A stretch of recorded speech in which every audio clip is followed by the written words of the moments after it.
Ito yung gate ng subdivision and nandirito tayo ngayon sa Molino, Bacoor, Cavite para sa isang home tour. Ang ating papakita ay isang foreclosed property. Ang kagandahan sa property na to ay malapit lamang siya sa gate. So this is the main road, yung unang kanto nito sa kaliwa. Diyan tayo papasok. By the way, we are here right now at Ridgecrest, yung katabi ng SM Molino. And yung mga bahay dito, lahat ay naka 3 floors, and kung mapapansin nyo, yung karamihan dito is mga nakapagpa-improve na din. Disclaimer lamang po, yung sasakyan po na nakaharang, dala po namin yan. So, inside the house, ito po ngayon ay nire-refurbish. So, yung presyo natin dito, kasama na po lahat. Refurbishment, transfer title, bank charges, and mortgages expenses. So, ang kanyang lot area ay 110 square meters. Ang kanyang floor area ay 105. I apologize lamang po dahil makalat po at hindi pa tapos yung bahay, pero upon turnover ay malinis na malinis, naka-paint ng bago at naka-tiles ng 60 by 60. So dito yung property line natin is hanggang dito lang talaga sa poste na ito. Pero dahil this is end lot, meron pang lupa dito sa gilid. Ayan. So pre-use mo na yan. Pwede ka siguro dyan maglagay ng mga plants for gardening. Wala nang dadaan dito kasi this is end lot na po.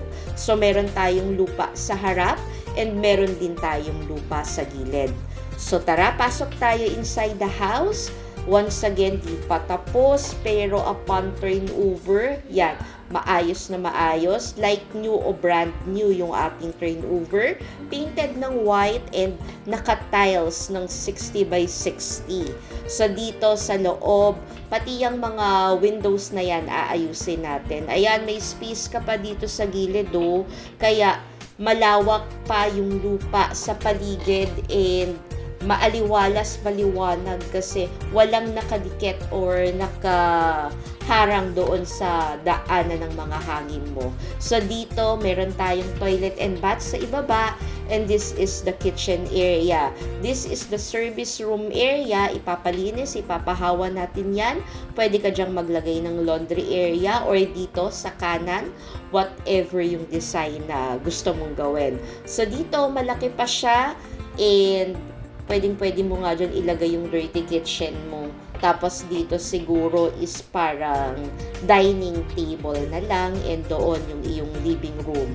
Actually, kung kailangan mo pa ng mas malaking living room, papakita ko mamaya yung ating third floor. Tara, akyat tayo. Upon turnover, naka-tiles din ang ating stairs, and ang kagandahan sa property na to, bawat floors meron tayong toilet and bath. So kung nandito ka sa second floor, meron ditong 3 bedrooms and 1 toilet and bath. This is bedroom number 1. For a kid's bedroom, malaki siya actually, and high ceiling. You can put in some single bed and cabinets or table. Tapos dito, makikita mo malaki yung kanyang mga bintana, kaya maliwanag maski walang nakabukas na ilaw. Wala ka ding nakaharang doon na bahay sa both sides at saka sa likod.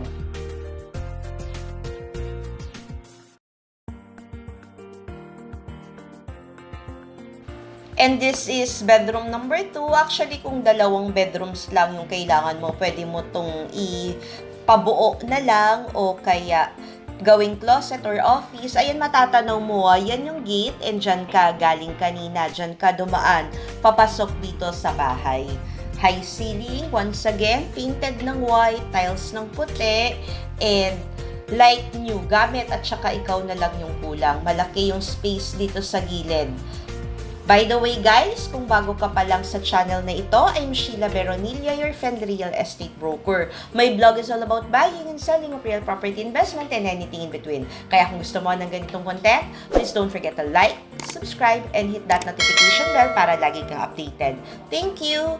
And this is the master's bedroom.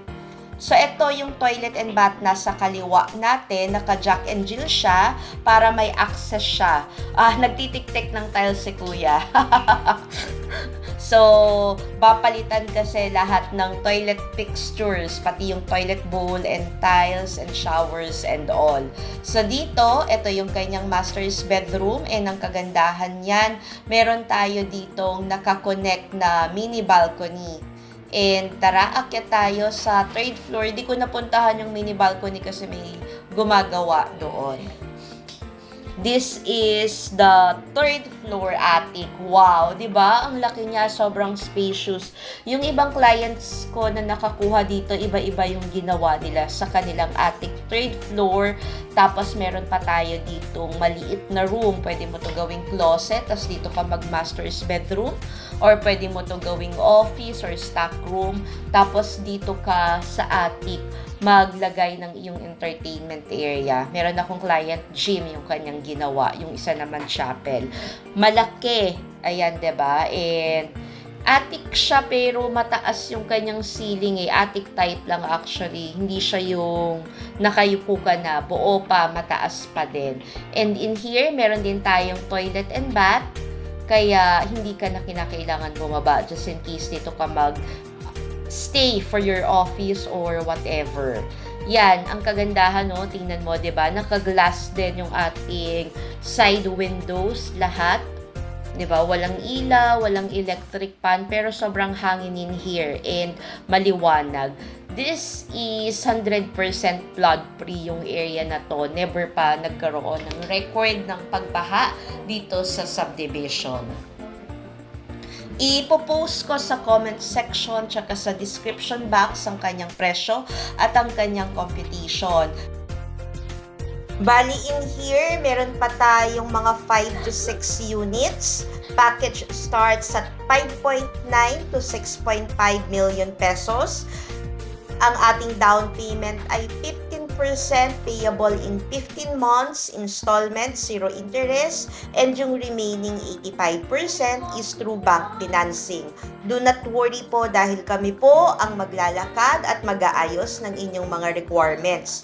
Palabas na tayo ng subdivision and eto dito ang kagandahan paglabas mo, may SM, may shuttles, may McDonald's, and just across the subdivision, meron ka ng 200 papunta sa Daang Hari. Actually, Daang Hari na nga yan pagtawid mo. So, per pastor transaction, for viewing and inquiries, please direct messages at FB Messenger, Sheila Medina Beronilla, or contact us at Smart Viber 0908-893-4078, Globe 0917-842-7198. Thank you for watching and keep safe always. Bye!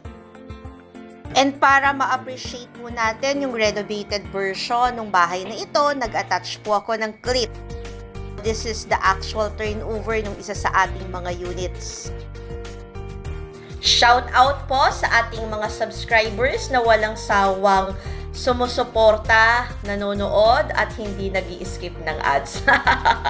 Sa ating mga kababayang OFW, mag-ingat po kayo dyan. Maraming salamat po. Thank you!